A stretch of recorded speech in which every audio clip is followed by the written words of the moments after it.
Amen. Frère, lorsqu'on dit qu'il faut adorer au Seigneur pendant 2, 3, 4, 5 minutes, n'est-ce pas? Vous avez remarqué à l'église. Après peut-être 30 secondes au trop, les gens n'ont plus rien à dire. On n'a pas encore fait cette remarque-là. On n'a plus rien à dire au Seigneur. On n'a plus rien à dire, absolument rien. Si toi-même tu fais cet exercice à la maison, est-ce que je peux énumérer 50 choses sur le Seigneur? 50 bonnes choses. Est-ce que je peux énumérer 100 bonnes choses sur le Seigneur? Quand on parle d'une adoration de 3 heures de temps, il faut être capable de multiplier les choses que le Seigneur est. Alléluia. Gloire à Dieu. Il faut faire cet exercice-là. Mais si on demande cela, qu'est-ce que Dieu a déjà fait? Qu'est-ce que tu reproches au Seigneur? Ça va couler seulement. Il m'a abandonné. Il m'a laissé en telle situation. Il a fait ça. Je suis malade, ne s'occupe pas de moi. Ça va seulement couler. Alléluia. Ça va couler. Gloire à Dieu. Amen. Amen. Mais il faut qu'on soit capable de parler en bien de l'Éternel, de faire des bonnes choses, de dire des bonnes choses du Seigneur. Car Dieu fait au-delà de ce que nous pensons. Il fait des choses extraordinaires. Il dit des choses extraordinaires. En termes de ta sécurité, Dieu fait des choses extraordinaires. Il y a des choses qui passent même inaperçues. Mais tu ne peux pas connaître ce que Dieu a fait. Oh, qu'il a fait. Alléluia. Oh, qu'il a fait. Je vais vous dire, je vais prendre un exemple. Lorsque tu marches avec ton enfant en route, tu le tiens de quel côté? Du côté droit, n'est-ce pas, opposé aux voitures. Est-ce que l'enfant sait que tu es en train de le protéger? Hein? N'est-ce pas, parfois l'enfant va sauter, aller de l'autre côté. Mais c'est toi qui le ramènes, n'est-ce pas? Quand tu ne le fais pas, qu'est-ce que les gens disent? Même ceux qui sont en train de monter, est-ce que madame a réclamé notre enfant? Passer de l'autre côté, n'est-ce pas? Parce que chacun soucie que l'enfant soit bien protégé. Alléluia. Pour l'autre, ça passe inaperçu. Mais si l'enfant avait dans son cœur le désir d'avoir un bonbon, que tu passais par un box où on vend les bonbons et que tu n'achètes pas au bonbon, il va commencer à pleurer. C'est ça, non? Il va commencer à pleurer, il va te tirer qu'on ne veut au bonbon. Mais il ne voit pas que depuis que vous êtes sorti à la maison, il y a une action que tu as posée à son égard qui n'est même inaperçue, il ne connaît même pas ce qui se passe. Mais tu le protèges. Dieu est présent dans nos vies bien-aimées. Il fait des choses qui sont même inaperçues, des choses qu'on ne voit pas. Il fait des choses grandes et glorieuses. Alléluia. Mais ce qui fait souvent qu'on ne voit pas les bienfaits du Seigneur, c'est tout simplement parce que nous avons nos besoins. Et quand moi j'ai mon besoin le plus cher, tant que Dieu s'est occupé de ces besoins-là, non, je ne vois plus Dieu comme Dieu. Je vois comme quelqu'un qui m'a abandonné, quelqu'un qui ne s'occupe pas de moi. Avant que les enfants se lèvent au matin, il y a bon nombre de choses que les parents ont fait que l'enfant n'est même pas. Vous savez que l'enfant ne sait même pas. Vous savez que l'enfant va passer inaperçu. L'enfant ne connaît pas comment tu t'es levé très tôt le matin pour faire son petit déjeuner, pour préparer la vie. Il ne connaît même pas. L'enfant est seulement couché là, que ses habits soient salés, ou qu'ils soient propres. Il y a quelqu'un qui va là. Alléluia. J'ai vu un parent, cette image m'a beaucoup marqué. Il habitait une maison, il y avait un ravin derrière. Un grand ravin, un important ravin. Et les enfants sortaient chaque fois pour jouer à la cour. Et quand les enfants jouaient à la cour, ils partaient s'asseoir du côté du ravin. Ils les regardaient jouer. Et les enfants disaient, ah, le papa vient nous voir jouer. Mais ils ne savaient pas que le fait que le père est assis là, c'est pour les protéger contre la vie. Et la journée peut finir et l'enfant ne dit même pas, papa, merci parce que toute la journée, tu étais là pendant qu'on jouait. Mais l'enfant va souvent partir penser, s'il regarde son morceau de viande, c'est petit que celui de l'autre. Ah, c'est les problèmes à un niveau élevé. Nous, on a fait ça quand on était enfant. Hein. Quand nous servons, on regarde près des autres. Amen. Mais il ne peut pas s'imaginer que toute la journée, le Père s'est déployé. Le Père s'est soucié de lui. Gloire à Dieu. Bien aimé, je dis souvent que c'est ingrat pour un enfant de dire à son père ou bien à sa mère, tu n'as rien fait pour moi. Même t'accoucher seulement. Même te mettre au monde. Même si le père est devenu le pire des papas après. Te mettre seulement au monde, c'est un investissement à un niveau élevé. Ceux qui ont déjà des enfants savent ça. C'est un investissement à un niveau élevé. À un niveau élevé. Quand j'ai eu mon premier enfant, avant 3 mois d'enfant, on a dépensé plus de 300 000 sur la grossesse. Plus de 300 000. grossesse. Avant qu'un enfant n'attende l'âge de 18 ans, le parent a dépensé au moins peut-être 20 à 25 millions sur lui. Sans qu'il s'en rende compte. C'est la même chose avec nous. Frère, vous connaissez combien coûte l'air que nous respirons? Quand il y a eu un malade sur oxygène à l'hôpital, que l'environnement ne peut plus bien respirer, maintenant il est sur oxygène, vous payez combien la journée? Pardon? 35-45 000 par jour. Pour que la personne respire seulement, n'est-ce pas? En même temps, calcule fois ton âge. Tu vas voir combien Dieu a investi en termes de respiration, en termes d'air que tu respires. Rien que ça, tu peux lui dire merci. Fais 35 fois 360 jours. L'année commerciale, 360 jours. Fois le nombre d'années que tu as. Rien que pour nous, tu vas dire aussi merci. Ailleurs, c'est 50 000. Tu vas dire aussi que merci Seigneur. Parce que je respire gratuitement. Le jour où tu es sur oxygène, tu confirmes là. C'est-à-dire que tu comprends que ici, l'air qui passe, on respire là. On devrait dire chaque jour merci au Seigneur. L'investissement de Dieu dans nos vies, Dieu investit correctement. Par juste, ce sont des millions que Dieu investit sur toi. Ça passe inaperçu. Hein? Laisse-moi réveiller un peu ta conscience. Éveiller un peu, tu comprends que non. Par jour, il y a quelqu'un qui dépense des millions sur toi. Même si tu ne vois pas ça bien sûr. Alléluia. Quand il y a eu un malade qu'il faut porter, amener dehors chaque jour, qui fait les besoins sur place, il faut gérer la personne. C'est pénible. C'est extrêmement pénible. Rien que les odeurs, même seulement, c'est pénible à un niveau élevé. Quand il a été constipé ici. Alléluia. Amen. Quand tu es constipé, tu comprends que non, la paix que j'ai fait souvent librement là. Librement. Librement là. Frère, c'est l'investissement du Seigneur sur toi. Il investit des millions chaque jour pour ton entretien corporel. C'est pour ton entretien corporel. Mais ça passe inaperçu. On peut se lever un bon matin, ça dit Dieu, tu es même où? Dieu ne te sent pas, tu ne t'occupes pas de moi, tu m'as oublié. Non, Dieu n'a oublié personne. Si Dieu t'oublie pour une seule seconde, mon ami, c'est fini pour toi. Et pour une seule tièse même, c'est fini. C'est fini pour toi. Alléluia. Il y a eu, le piment est entré dans l'œil de qui ici? Ou bien un caillou dans l'œil de qui? Amen. Comment ça fait mal, n'est-ce pas? Très mal même. Très, très, très mal. Ceux qui ont mal aux yeux, qui doivent porter les verres. Rien que l'entretien là, pour chaque jour, pour le verre que tu vas porter, ça coûte combien? C'est énormément d'argent. C'est énormément d'argent. Mais quand je regarde, je vois, normalement là, je ne peux pas dire c'est merci pour les yeux. Ça passe inaperçu l'autre là. C'est inaperçu. L'oncle qui a dérangé ici, dit ton oncle que tu as un truc pour ça, tu as tiré, ça c'est sorti. Pendant 4-5 jours, tu ne respires plus bien. C'est l'ongle qui dérange. Tu n'es plus, c'est-à-dire que ton tempérament n'est plus normal. Et si ça trouve une maladie cachée en toi, comme le paludisme, la fièvre, ça réveille ça. La fièvre monte à un niveau élevé. Mais quand ça pousse normalement, là, non, ce n'est pas un problème. Tu ne ressens pas. Tu ne sens pas de quelqu'un. Rien que mon ta beauté, l'investissement du Seigneur. Quand les femmes aussi qu'on appelle ça, on fait c'est mon Dieu, n'est-ce pas? Quand ça tombe là, oh Seigneur Dieu, tu dépenses combien pour que la chevelure pousse ici? Rien que pour la petite portion là. Et la petite portion-ci, tu dépenses combien pour que la chevelure pousse? Les recherches, les inquiétudes de tous les jours. Quand tu te crois, chaque fois tu te dis, non, je suis plus jolie, je suis plus belle. Pourquoi? Parce que quelques petites portions de la chevelure. Imaginons que c'est toute la tête.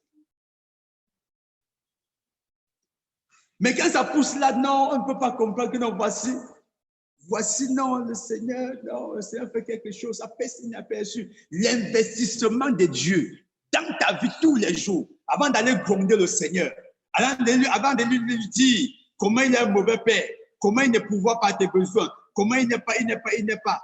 Il faut regarder à ton corps bien-aimé, qu'il y a eu un mal de dents ici, même pour 24 heures seulement. Il dit que ta dent commence à déranger.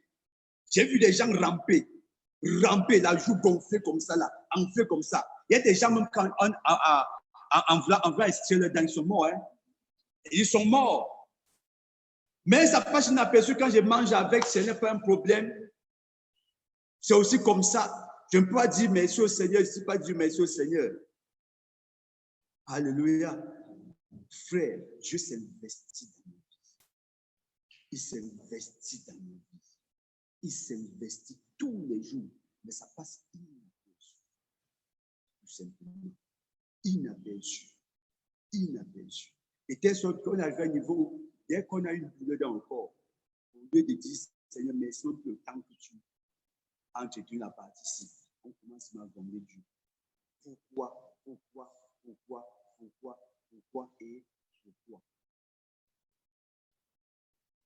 Dysfonctionnement des reins. Tu ne peux plus faire bien, tu ne peux plus bien faire pipi. Ça devient des problèmes. Et c'est bloqué. La prostate et autres. Quand c'est sur quelqu'un, ça déforme complètement ta vie. Quand une maladie vient, ça déforme ta vie. Mais pendant que tu es encore bien portant, rends grâce au Seigneur. Apprends à dire merci au Seigneur. Que Seigneur, merci. Il y a des gens qui...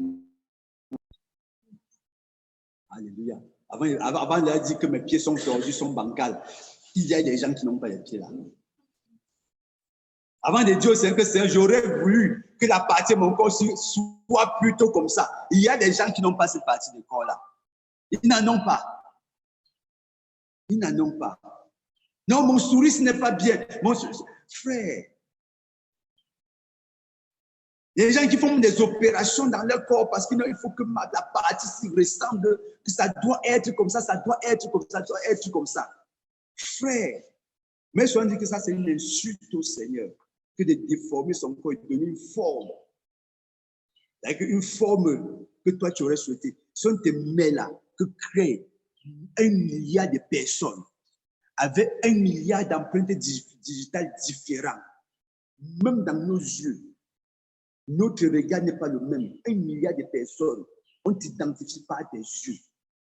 Tu ne peux pas. Tu ne peux pas l'être là. Alléluia. Tu ne peux pas.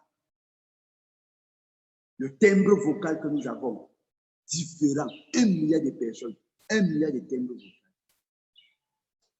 Mais quand tu t'assois, tu te plains. Tu te plains. Tu te plains. Tu te plains. Tu te plains, tu te plains, tu te plains. Bien-aimé, c'est un architecte qui a formé ton corps. Alléluia. C'est un architecte qui a formé ton corps. Qui a fait ce corps-là. Qui t'a béni comme ça là. C'est une grande bénédiction, bien-aimé. C'est une grande bénédiction. Oh, Missa, Dieu a mis dans ton environnement des choses qui te réjouissent au cœur. La mangue, c'est mangue que tu suces, bien-aimé.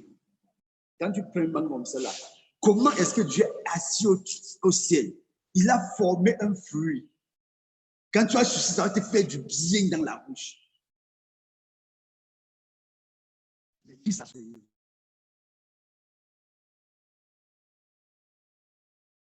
Merci. Amen. Amen.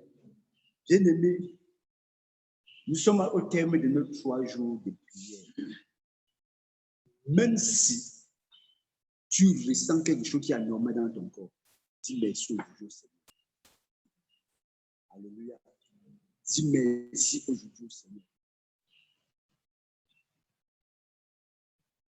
Il faut avoir un jour d'action de grâce simplement. Dis merci au Seigneur. Ce que le Seigneur te demande en retour de faire, même parfois tu ne fais pas. Parfois tu calcules encore. Parfois tu regardes encore à gauche, à droite. Est-ce que. Quand tu parles encore tant prier, tu pries encore, c'est toi simplement, Seigneur, moi. Ce que le Seigneur te demande de faire. Va même parler de mots aux gens, tu ne parles pas. Investissement dans mon œuvre, tu n'investis pas dans mon œuvre. Prie même pour telle personne, tu ne pries pas. C'est rien que moi. Bien-aimé, apprenons à servir le Seigneur à sa juste valeur. Alléluia.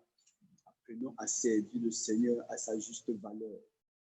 À donner à Dieu la gloire qui lui est due. Ils ne seront pas comme le Seigneur a dit, ce peuple m'honore seulement des bouts de lèvres.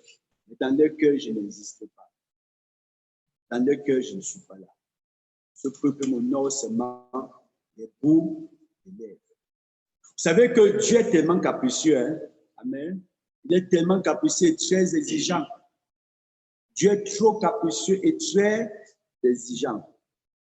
Il y a des choses qui t'arrivent face au diable alors que c'est Dieu en personne qui est en train de te traiter correctement.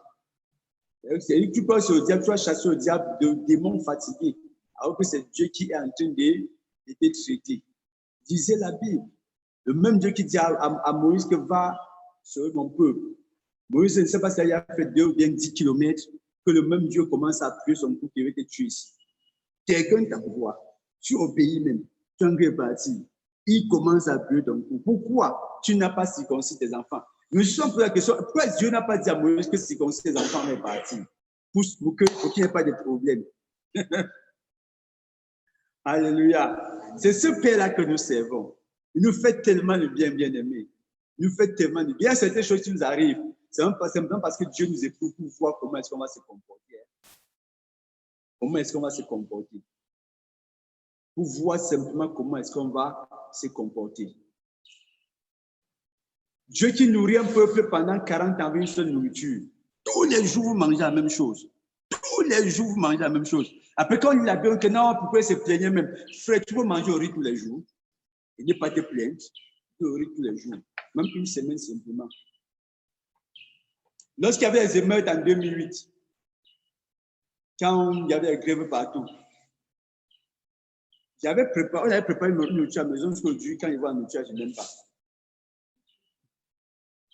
J'ai mangé cette nourriture pendant 4 jours. Depuis le jour-là, quand il voit la nourriture, non. Je pense que ça me fait toujours, ça me réveille toujours ce souvenir-là. Mais les gars ont mangé une seule nourriture pendant 40 ans. Je dis 40 ans. C'est Dieu que nous servons. Il nous fait tellement du bien. Tellement du bien. Pour après, on a dit merci au Seigneur. Merci au Seigneur. Merci. Alléluia. Frère, on va clôturer ce moment-ci en disant merci au Seigneur. En disant merci au Seigneur. Prends 10 minutes seulement pour dire merci au Seigneur. Tu as oublié, tu n'as pas de soucis, tu n'as pas de problème. Tu as dit, Seigneur, je te dis merci. Seigneur, je te dis uniquement merci. Merci à un nouveau Dieu. Frère, Dieu garde ta maison. Il protège ta famille. Il protège nos enfants. Il leur donne le succès à l'école. Il pourvoit besoin afin que nous puissions. Il pourvoit besoin afin que nous puissions payer les écoles. Il fait tellement de choses merveilleuses. Alléluia. Quand le pasteur Gabriel a eu la vessie, j'ai eu mal dans mon cœur comme si c'était une partie de moi qui partait. Je me suis repassé plusieurs images. S'il n'est pas là, je vais devenir quoi? Je vais faire comment? J'ai vu tous les genres de vidéos et tout. Il dit merci Seigneur parce qu'il est là maintenant. Peut-être qu'il qu'il passe par quelque chose, non, vraiment il est important pour moi.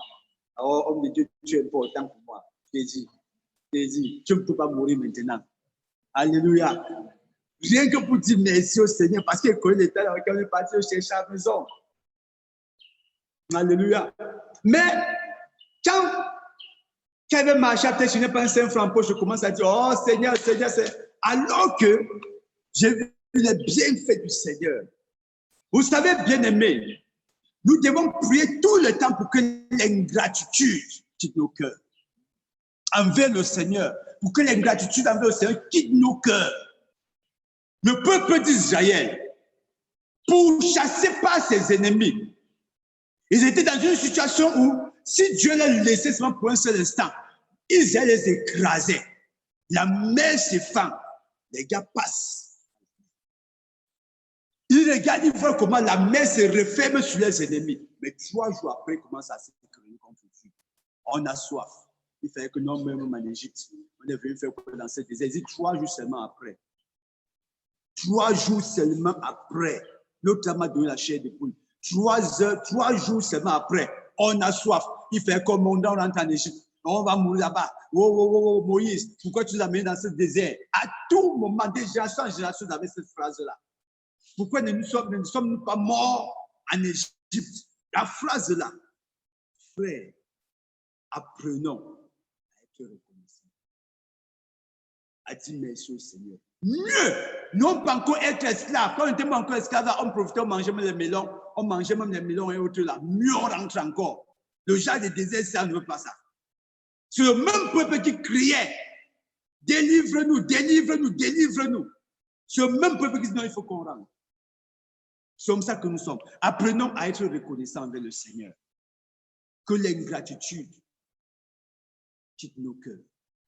Afin qu'on apprenne à dire merci au Seigneur. Le seul fait que voir mon frère en vie, c'est même une occasion à son grâce.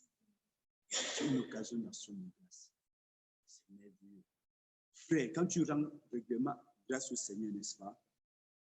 Ça, tu vois, il y a certaines maladies qui vont partir. Il y a expérimenté ça. Il y a certaines inquiétudes qui vont plus te fréquenter. Le diable va plus te mettre à cœur certaines choses. Il ne va plus venir te perturber, t'oppresser. Quand tu vas pas dire merci au Seigneur, même si tu es resté à la famille, dis merci au Seigneur pour le reste du jour, le temps de jour que tu as passé à manger pour le temps. Si tu n'as pas assez enfant, dis au moins merci au Seigneur parce que non, j'avais l'argent hier.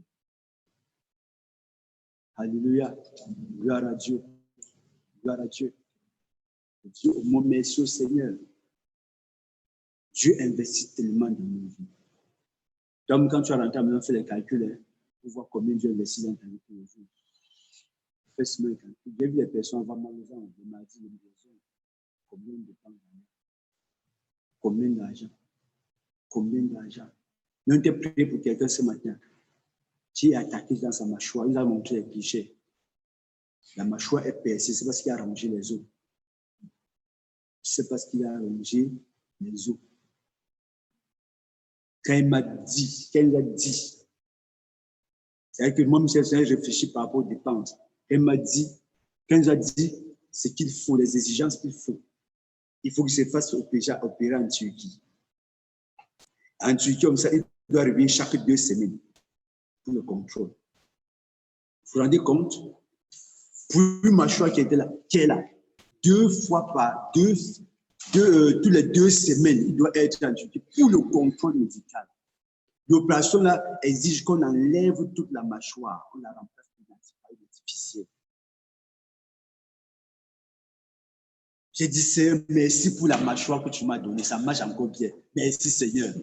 Papa, j'ai des maladies là, mais tu meurs simplement. Désir. Tu as des maladies là, mais tu parles une fois. Merci Seigneur parce que non, ça marche encore bien la nourriture. Ça éclate encore bien. Merci Seigneur. Alléluia. Il y a des maladies sur la terre, des conditions difficiles sur la terre. Conditions difficiles. Quand tu penses à ça, comme une image que j'ai vue, je ne sais pas si vous avez vu cette image sur Internet, un enfant qui avait faim. Il était accroupi, il avait faim, maigre. Et il y avait un charognard à côté, attendant qu'il meure. Qu'il le mange. Cette image m'a fait pleurer.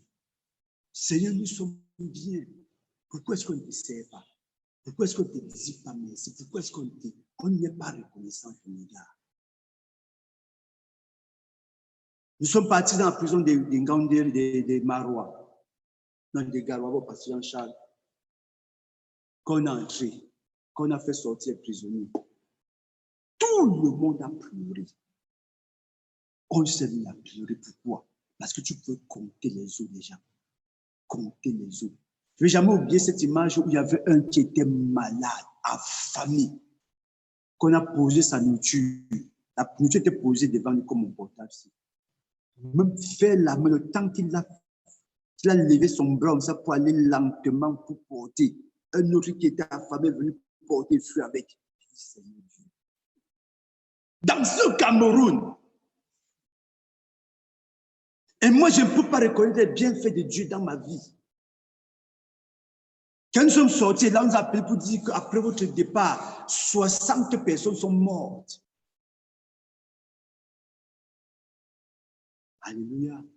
Frère, pendant que tu es bien, dis merci au Seigneur. Dieu investit tellement. Si Dieu t'abandonne, comme tu dis, Dieu m'a abandonné, c'est fini. Même pour une tiers seulement, c'est fini. C'est fini. Dis merci au Seigneur. Parce qu'il nous fait du bien. Ce n'est pas parce que je suis chômeur que ma vie ne va pas changer. Ce n'est pas parce que je n'ai pas de parents que ma vie ne peut pas changer.